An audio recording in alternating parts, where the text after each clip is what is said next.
au café de la vérité. Oui. Vérifiez toujours ce que tout enseignement vous dit. Ne croyez personne, même nous, ne nous croyez pas sans avoir été voir ce que la vérité vous dit, ce que la Bible vous dit. C'est extrêmement important. Fait que vous allez éviter d'être pris avec des religions où ce qu'on annonce que tu dois gagner ton ciel, où ce que tu peux devenir riche si tu suis l'Éternel, mais les seuls qui sont riches, c'est ceux qui sont en avant. Et Yvon, aujourd'hui, va nous parler d'un grand prophète. D'un des grands prophètes qui est Élie. Fait qu'Yvon, on est tout à toi. Bon, le titre que j'ai donné, moi, c'est «L'Église d'Élie». Comme titre, là, ça peut vous paraître bizarre. Puis vous avez raison si vous dites que tu n'as pas compris le message, celui de Jésus, c'est-à-dire qu'on doit parler de son Église. C'est vrai. Quand on parle de l'Église, c'est l'Église de Jésus-Christ. Mais prenez le temps d'écouter, puis vous tirerez vos conclusions après. Le texte principal dans lequel je veux vous amener ce matin, c'est dans l'Ancien Testament, 1er Roi, chapitre 17, les versets 8 à 16. Avant d'aller jeter un coup d'œil à ces passages-là, je vais vous mettre un peu dans le contexte en résumé. Ça part de 1 Roi 16, les versets 29 à 34. On a Achab, qui est le roi d'Israël. Il s'est marié à une dénommée Jézabel. On voit ça au verset 31, dans 1 Roi 16. Et Jézabel, elle, c'est la fille de Étabal, roi des Sidoniens. Ce mot-là est important, roi des Sidoniens. Puis leur culte principal, c'est Baal. Alors, étant donné que le roi dominait sur Israël, puis qu'il s'est marié avec Jézabel, il a entraîné le peuple dans l'idolâtrie, puis l'immoralité, puis tout ce que vous voulez. Fait qu'Élie, à un moment donné, Dieu l'envoie rencontrer le roi Achab, puis lui dit, il dit à ma parole, il dit, il n'y aura pas de pluie, là. Elle va revenir juste à ma parole. C'est tout un affront pour sa femme Jézabel, parce que Jézabel, elle, Baal, pour eux autres, au niveau de la reine, c'est le dieu de la pluie et du beau temps. Puis là, Élie arrive et il dit, il n'y en aura pas de pluie. Fait qu'elle, de son côté, l'Évangile ne nous le dit pas. Mais je suis sûr qu'elle fait venir les prophètes parce qu'elle dit, on va lui montrer que c'est Baal qui est le grand Dieu. Il n'y avait rien à faire. Fait que là, ben, qu'est-ce qu'elle a fait, la reine? Elle a décidé de mettre la tête d'Élie à prix. Dieu, pendant la période au début de la sécheresse, a envoyé Élie au torrent de Kérit. Puis quand le torrent était à sec, bien là, à ce moment-là, Dieu, des fois, il fait des choses qu'on ne comprend pas. Mais il a ses raisons. Fait que Dieu, il a dit à Élie, il dit, je vais t'envoyer te réfugier au cœur même du dragon. C'est une expression. On voit ça dans le chapitre 17. Il dit, lève-toi, va à Sarepta, qui appartient à Sidon. Comme je vous ai dit, Jézabel était la fille de Edbal, c'était le roi des Sidoniens. Jézabel a envoyé chercher Élie partout, sauf au niveau des Sidoniens. Dieu, là, c'est ça. Il sait que Élie, c'est un prophète de l'Éternel, puis il n'ira pas là. Mais il s'est trompé. Il est allé là. Mais c'est ce qui s'est passé avec la veuve de Sarepta. C'est ça qui a attiré mon attention. Premièrement, la parole nous dit que j'ai ordonné à une veuve de te nourrir. Donc, c'est Dieu qui a donné un ordre. Il dit, je l'ai ordonné à cette veuve-là. Élie ne savait pas, elle non plus. Mais à un moment donné, il y a un contact qui va se faire. Alors, Élie s'en va à Sarepta. Puis, à un moment donné, ben, il rencontre la fameuse veuve. Élie a fait des demandes spéciales à la veuve. Même-toi, en temps de sécheresse, là. Au verset 10, à la fin du verset 10, il dit « Va me chercher un peu d'eau dans un récipient afin que je boive. » Probablement qu'il y avait encore un puits, qu'il y avait un peu d'eau dedans, puis il dit « Va m'en chercher un peu pour que je boive. » Puis après ça, au verset 11, il dit « Va me chercher, je te prie, un morceau de pain dans ta main. » Oh, minute, là. Arrive là, on a faim, nous autres aussi. Puis tu me dis, va me chercher un morceau de pain. La réponse de la veuve, elle dit, écoute bien. Elle dit, moi, tout ce que j'ai juste une poignée de farine dans un pot, puis un peu d'huile dans une cruche. Elle dit, je ramasse 2 morceaux de bois, je fais cuire la farine puis l'huile, puis après ça, ben, c'est tout ce qui nous reste. Dans le fond, là, moi et mon fils, on va mourir, c'est tout ce qui nous reste. Fait qu'Élie, il dit, oui, je comprends la situation, mais il dit, fais-moi manger d'abord.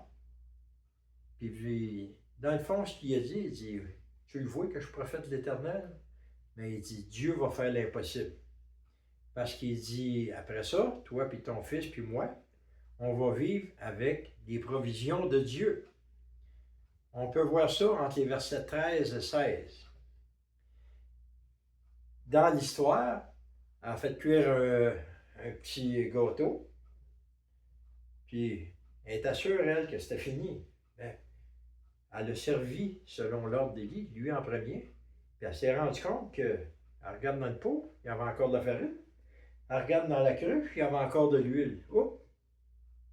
Elle commence là, à croire. Mais si le Seigneur avait envoyé Élie là, c'est qu'il savait que cette femme-là avait foi, parce qu'elle voyait bien que le fameux Dieu Baal ne répondait pas. Donc Dieu trouvait, même chez les païens, quelqu'un qui avait une foi. C'est pour ça qu'il a envoyé Élie là. Bon. Alors, si vous vous remarquez, c'était vraiment peu. Maintenant, arrêtez-vous pour penser au début de l'Église. Combien de personnes ont été choisies par Dieu? On voit qu'il y avait un petit peu de farine, un petit peu d'huile, un petit peu d'eau. Il y a eu combien de personnes qui ont été choisies sur, je ne sais pas combien de personnes qu'il pouvait y avoir à cette époque-là en Israël, 2-3 millions de personnes, en tout et partout, si on calcule toute la population, il en a choisi 12. Avec un petit peu de personnes, qu'est-ce que Dieu a fait? Dieu a choisi juste 12 disciples. Ces 12-là représentent Élie de façon symbolique, j'ai bien dit. Un petit nombre qui, comme la veuve, a écouté et suivi les instructions. C'est ça que la veuve a fait. Élie a dit, tu commences par me faire de quoi? Puis, tu vas voir les provisions de Dieu. C'est la même chose pour nous autres aujourd'hui. Essayons pas d'aller chercher de suite le top. Commençons par le peu que Dieu nous donne. Il dit que si tu es fidèle dans les petites choses, il va t'en confier des grandes. Oui. Puis Jacques a dit, mets ta foi en action. C'est ce qu'elle a fait. Elle a pris ce qu'elle avait, puis elle a donné à Dieu. Oui. Puis si vous remarquez que la demande d'Élie, elle était simple. Un petit peu d'eau, donne-moi du pain. Un gâteau ou un pain, pour lui, c'est la même affaire. Mais commence par me donner un peu d'eau et un peu de pain. Paul disait à Timothée, dans 2 Timothée 3, verset 16, « Toute écriture est inspirée de Dieu et utile pour enseigner, convaincre, redresser, pour éduquer dans la justice. » Et la réponse, c'est « afin que l'homme de Dieu soit adapté, préparé à toute bonne œuvre. » Donc, quand on lit l'histoire de Élie avec la veuve de Sarepta, ça vient des Écritures, parce que quand ça a été écrit, le Nouveau Testament à l'époque n'avait pas encore été rédigé au complet. Alors, ça veut nous dire une chose, consulter les Écritures. C'est ce que tu disais au début. Consulter les Écritures, c'est important. Concernant l'eau, on voit ça dans 1er Jean, les versets, chapitre 5, les versets 6, 7 et 8. Au verset 6, ça dit « C'est lui, Jésus-Christ, qui est venu avec l'eau et du sang, non avec l'eau seulement, mais avec l'eau et avec le sang. Et c'est l'Esprit qui rend témoignage parce que l'Esprit est la vérité. Jean nous confirme que l'eau et le sang sont reliés ensemble. Car il y en a trois qui rendent témoignage dans le ciel. Le Père, la Parole et l'Esprit Saint, puis ces trois sont un. Et il y en a trois qui rendent témoignage sur la terre, l'Esprit, l'eau et le sang, puis les trois sont d'accord.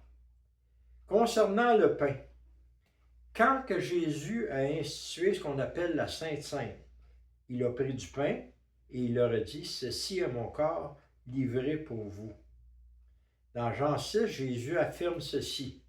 Il dit, « Celui qui mange ma chair et qui boit mon sang. » La chair de Christ, autrement dit, quand on prend le repas du Seigneur, puis qu'on prend les emblèmes, c'est-à-dire ce qui représente le pain ou le corps de Christ, c'est vraiment un symbole. Et quand on prend la coupe, dépendant où ce que vous allez, ça peut être du jus de raisin ou du vin, ça représente le sang de Christ qui a été versé pour vous. Alors, sans s'en rendre compte, le prophète Élie parlait que le corps de Christ, celui qui a été meurtri pour nos péchés, c'est lui qui est suffisant pour notre vie, si on veut. Donc, la veuve a présenté ce qu'elle avait de reste comme un moyen de subsistance, c'est-à-dire de la farine et de l'huile. Jésus disait dans Matthieu 6, 25, « C'est pourquoi je vous le dis. Ne vous inquiétez pas de ce que vous mangerez, ni pour votre corps de quoi vous serez vêtus. La vie n'est-elle pas plus que la nourriture et le corps plus que le vêtement? » C'est un peu ça que Élie a dit à la veuve.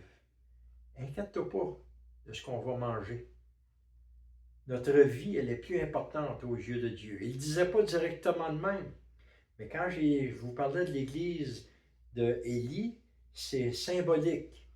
C'est pour nous rappeler plusieurs choses. Dans 1 Roi 17, la veuve a dit, « Je ramasse 2 morceaux de bois pour le feu. » Oups, elle parle de 2 morceaux de bois pour le feu. C'est vraiment peu pour le feu. Cependant, avec peu, Dieu fait de grandes choses. On va le constater que 2 petits morceaux de bois pour le feu, comment est-ce que Dieu a fait des grandes choses? Dans Acte 1 au verset 15, Jésus est monté sur des nuées, mais avant de partir, il avait dit, « Partez pas. » Il dit, « Je vais vous envoyer une puissance, celle du Saint-Esprit. » Dans la chambre haute, ils sont environ 120 personnes. C'est ça que ça nous dit. C'est pas beaucoup, là, pour comparer à tout le peuple d'Israël qu'il y avait. Maintenant, on parle du feu. Acte 2, verset 3. Ça nous dit que lorsque le Saint-Esprit est venu, des langues qui semblaient de feu se séparaient les unes des autres, leur apparurent et se posèrent sur chacun d'eux. Ils furent tous remplis du Saint-Esprit. Vous voyez ça au Acte 2, versets 3 et 4. Donc, avec peu de personnes, Jésus a activé un feu, tout comme la veuve. 2 petits morceaux de bois pour faire un feu, parce qu'il n'y avait pas grand-chose dans son vase. Pour faire quoi?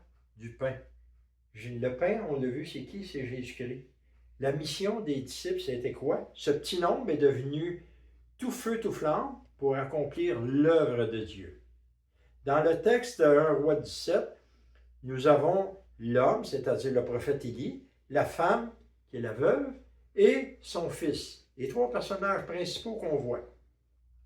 Ce sont des éléments symboliques qui forment l'Église, ou si vous préférez, un regroupement de ceux qui ont mis leur foi en Dieu. Qu'est-ce qui nous prouve qu'on peut vraiment se fier là-dessus, sur ce petit regroupement-là? J'ai été voir dans Acte 21 au verset 5. C'est intéressant, c'est que Paul, à un moment donné, il dit, j'en appelle à Rome. Tu te souviens de l'histoire? Fait qu'ils ont dit, OK, on va t'envoyer à Rome. Puis, en faisant escale, à un moment donné, ils ont arrêté, je ne me souviens plus du nom de la place, mais on voit ça dans Acte 21. Paul est resté là, il nous a prêché, le centenier, il permettait qu'il aille voir ce monde-là. C'est un petit village, puis dans ce petit village-là, il y avait ce qu'on appelle une petite église locale. Maintenant, de quoi est composée cette petite église locale-là? Mais quand ces jours furent écoulés, nous sommes tous partis et accompagnés de tous. Autrement dit, tous ceux qui avaient entendu parler de l'Évangile, cette petite église qui était dans ce petit village-là, puis ça le dit bien, avec leurs femmes et leurs enfants. Nous sommes allés jusqu'en dehors de la ville, puis sont allés sur le bord du rivage, et ils se sont mis à genoux sur le rivage pour prier. Donc, le titre que j'ai donné, c'est l'Église d'Élie. Voyez-vous que vous aviez Élie, vous aviez la femme et le fils. Ici, dans Acte 21, nous avons Paul, qui est un prédicateur un peu comme Élie qui annonçait au peuple les oracles de Dieu. Vous avez les femmes et vous avez les enfants. L'Église est composée majoritairement d'hommes, de femmes, d'enfants, peu importe toute catégorie d'âge. Donc, quand que j'ai donné comme titre l'Église d'Élie, c'est un exemple parmi tant d'autres que Dieu se sert au travers de sa parole pour nous encourager et nous instruire sur les principes de base donnés à l'Église. Qu'elle soit petite, c'est-à-dire, la parole nous dit, s'il y a 2 ou 3 qui sont réunis en mon nom, je suis là au milieu de vous. Ou qu'elle soit grande, il y a un principe qui est toujours d'actualité. Le principe qui est d'actualité, on le voit dans Habakkuk. Si tu allais le voir, tiens, Habakkuk dans l'Ancien Testament. Mais il n'y a pas juste Habakkuk qui en parle, mais vous allez voir que l'Ancien Testament nous parle aussi du Nouveau. Habakkuk, chapitre 2, l'as-tu? Verset 4. Voici son âme s'est enflée, elle n'est pas droite en lui, mais le juste vivra par sa foi. Oh, Habakkuk nous dit qu'il parle d'événements à venir, qui dit que le juste vivra par sa foi. Pour ceux qui prennent des notes, Romains 1, 17, Galates 3, 11, puis Hébreux 10, 38, ça nous dit exactement les mêmes paroles. Le juste vivra par la foi. Qu'est-ce que vous pensez qui est arrivé avec Élie puis la veuve de Sarepta? C'était vraiment par la foi que ces choses-là se passaient. Puis ici, ça nous parle comment est-ce que l'Église doit vivre. L'Église nous dit que c'est par la foi en Jésus-Christ. Alors moi, je vous encourage à lire la parole de Dieu. Par la parole, vous allez découvrir les bases de votre salut en Jésus-Christ, les principes de Dieu, ses directives pour notre vie et pour notre instruction. Alors, comme vous pouvez voir, le titre d'Église d'Élie, c'est tout simplement pour vous faire réfléchir que Dieu avait déjà ça en vue, que l'Église serait composée d'hommes, de femmes et d'enfants qui mettraient leur foi en Jésus-Christ. Fait que là-dessus, c'est ça, l'Église d'Élie, dans le fond, c'est le principe que Dieu a donné, même dans l'Ancien Testament, pour montrer qu'est-ce qui se passerait aujourd'hui. C'est pour ça que j'ai donné ça comme titre, l'Église d'Élie. Par la foi. Oui. Elle est où ta foi? Elle est où ta foi? Elle est dans ton compte bancaire? Elle est dans ta job? Elle est dans ta religion? Elle est où ta foi? Pose-toi cette question-là. Nous sommes sauvés par la foi. Oui, mais la foi en Jésus-Christ. Dieu qui s'est fait homme, qui est venu à la croix, qui a versé son sang pour que nous soyons lavés de nos péchés. C'est là qu'elle doit être ta foi. Sinon, il n'a point de salut. Il m'est venu, pendant que tu parlais, il m'est venu 2 petits passages, 2 versets, mais je ne vous les dirai pas, je vais vous les chanter. Vas-y. C'est un petit cantique que tu as entendu. Tu vas chanter. Le petit cantique, là, les mots sont mot pour mot selon ce qui sont écrits dans Jean 6, les versets 68 et 69. Puis dans le fond, là, c'est Jésus-Christ qui est ici, puis il a posé des questions, puis il a montré des preuves à ses disciples. Puis ce principe-là, c'est le même pour vous. Si vous vous posez la question, le verset 68, je vais vous le chanter. Peut-être qu'il y en a qui l'ont entendu. Seigneur, à quel autre irions-nous qu'à toi? Tu as les paroles de la vie éternelle, et nous avons cru, et nous avons connu que tu es le Christ, le Fils du Dieu vivant. Alors Pierre, il dit clairement, Seigneur, à qui irions-nous? Et vous, on vous encourage, à qui iriez-vous? L'auteur de la parole, c'est qui? C'est Christ.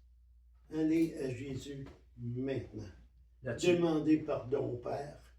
Reconnaissez, mettez votre foi au sacrifice que Jésus a dû faire, au prix payé de sa part pour que nous sommes sauvés et qu'on passe l'éternité au ciel. Priez, faites rapidement. Pouce en l'air et on partage. bonne réflexion. Que l'Éternel vous bénisse.